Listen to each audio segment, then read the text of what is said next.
If you have been in love with the Dio and have been looking for something more modern and appealing from Honda, say hello to the Grazia. Yes, it has taken a long time for it to be here, but now that it's here, it looks to offer a lot more flair and a lot more poise, with many industry firsts in this segment. So let's find out what the Grazia has in store for us.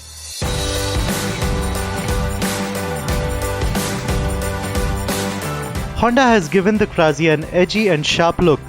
The two-tone front apron sports a large, first-in-segment LED headlight with clear lens indicators indicated on either side on the top. It also gets a well-designed and legible all-digital instrument cluster. Switchgear quality and operation of switches is decent, but not exceptional. Also, the rear brake lock clamp does need some effort to lock, but we are glad Honda hasn't done away with this handy feature. This scooter gets a small additional storage compartment behind the front apron, big enough to hold a mobile phone and includes a charging socket as well. Now that's what we call convenient. The flat floorboard is wide and has enough room for your feet while accommodating something the size of a laptop bag as well. Under its wide and long seat, the Grazia offers 18 liters of storage. That's adequate for a lot of small items, but you can squeeze in a small size full face helmet at the most, nothing larger. The sleek looking side panels continue the chiseled look of the front end onto the rear. The split grab rail complements the angular design at the back and is also comfortable for the pillion to hold on to. The 3-piece tail light and indicator cluster is clearly inspired by the one from the Dio, and it clearly adds a lot of flair around the back of the bike. But sadly, there's no LED lighting here. It definitely adds up on the wow factor with the first-in-segment LED headlamps, an all-digital instrument cluster, and sharper and chiseled looks that make it more appealing than the Honda Dio.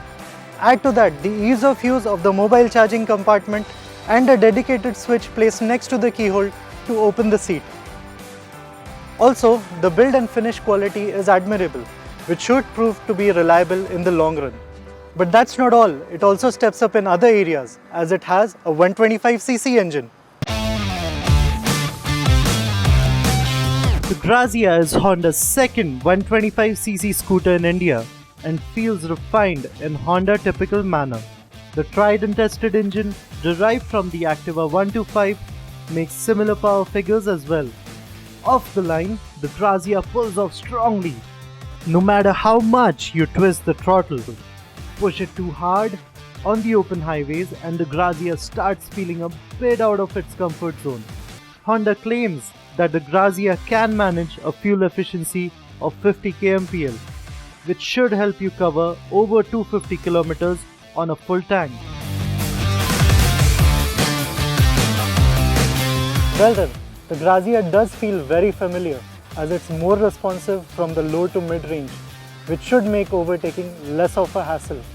On the highways though, it does feel comfortable cruising around 70 kmph, beyond which the engine does feel a bit stressed. But then how comfortable is it riding in the city? Ergonomics are pretty much scooter standard with a comfortable upright riding position. The seat is well padded and very accommodating, so both the rider and the pillion should be able to spend a considerable amount of time on it in comfort. The handlebar is positioned close to the rider, which makes it an easy reach.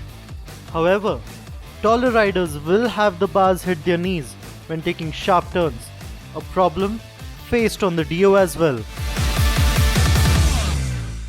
Similar to the Activa 125, the Grazia too gets telescopic front forks and a monoshock at the rear. Ride quality is on the stiffer side, but not enough to unsettle the rider. But with a pillion on board, the scooter tends to bob around when ridden over bumps and potholes. We rode the top of the line Grazia, which gets a disc brake up front and a rear drum brake. Now while the brakes have a progressive and confident bite, you do need to add a fair bit of effort at the levers to get them working.